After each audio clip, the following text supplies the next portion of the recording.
Let's get to football.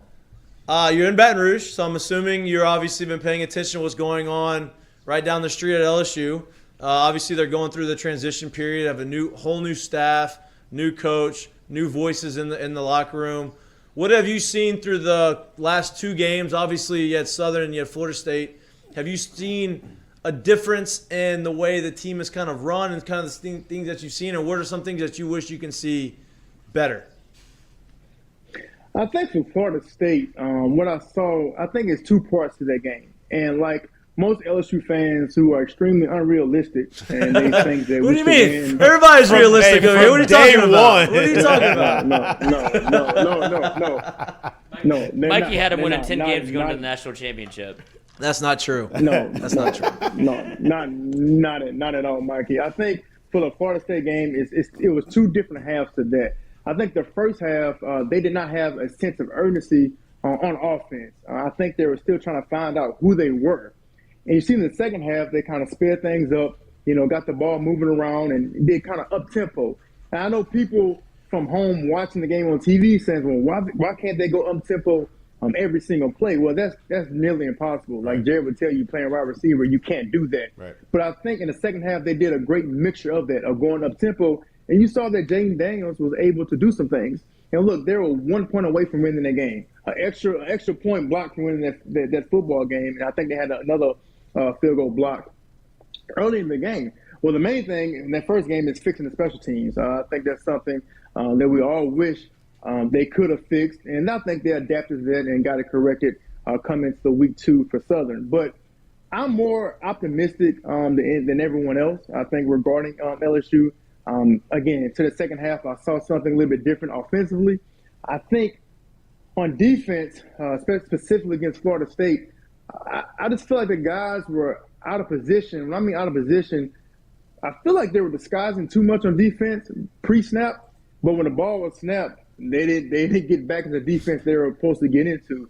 I think they gave up a lot of third downs, first off. I think on one of those third downs, you had, I think, Michael Baskerville and B.J. Ojolari were over one tight end, and the other tight end nobody was covering them at all. I think they were in 12 personnel. They had 2 tight ends. So for me, I think the first game was a lot of misalignment, misassignments. I think they could have tackled better the first game as well.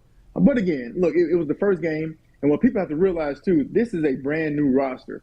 Brian Kelly had to do everything possible just to get the 85 scholarship players, with the transfer portal and those things as well. So against Southern, for me, the game itself was historic, but I don't think you can see how much LSU proved against that opponent. And it's no diss against Southern. Look, they came out, I think they didn't have any major injuries.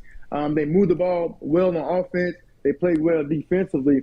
But I'm optimistic from what I saw in the second half of the Florida State game because I see some up-tempo, and I see if they get the ball moving around, they can do some things. And they did that against Southern as well. I think they got Keishawn Butte involved in the game with different verses and getting the ball as well.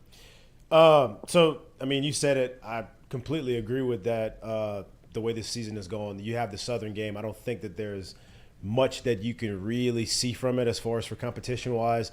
The question I have for you, because you see defense from a different perspective than I do, right? You saw a lot of misassignments in game 1. For me, as I watched it, and I'm thinking about how this thing goes, gave up a lot of third downs. Probably could have tackled a little better, but I thought they did a good job of gang tackling. I think they did miss a lot of individual situations that they had, and I thought they did a good job of pursuing to the ball. When you see the Southern game, and like I've tried to tell them, I've said this a lot of times, when you have a school like this, you watch a game like that, this game should be over in the first half. That tells me a lot about how things are being coached and where things are, because it shouldn't be close. You see it like that. You see the way things happened in the first game. Do you feel like where this team is right now, there is a lot of room for growth, but where they are right now, do you feel like, man, I like what I'm seeing because of where they were, the amount of new players that came in, and the amount of new coaching and new voices that came in? Do you like the way they've been coached up and what you think you've seen so far? Absolutely. Look, they corrected a lot of stuff after game 1. You saw different offensive line lineup. I think you saw more linebackers play against Southern. if Brian Kelly and that coaching staff didn't care about the season, if Brian Kelly made an excuse, oh, look, we got a bunch of new guys, we're going to roll with what we have, right? If you saw them making that excuse, then I would be worried. But they're not making an excuse. They made adjustments going to game 2. Look, Malik Neighbors, I know he muffed 2 punts against Florida State. I know previously Brian Kelly in a week said that he was going to keep him at punt return, but he didn't. He had a new punt returner back fielding punts. I think you saw more linebackers. You saw Michael Baskerville, who finally got in the game. They took Harold Perkins, who needs to be on the field.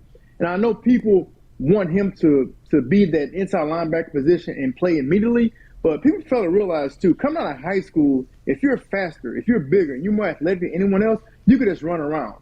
It's a whole different ball game when you get to college and you asking your man to line up off the ball and read these offenses and these run pass read offenses. It's extremely difficult. But what I like what they're doing with him, they put him at outside linebacker. Don't worry about any assignments, Harold. Don't worry about any of that right now. Just rush the passer and use the athletic ability. So I saw them do different things like that defensively. So that's why, for me, I'm extremely optimistic because of the changes that they made. They're not stubborn. They're not stuck in their ways, and they're willing to change and adapt to be successful. Yeah. You're talking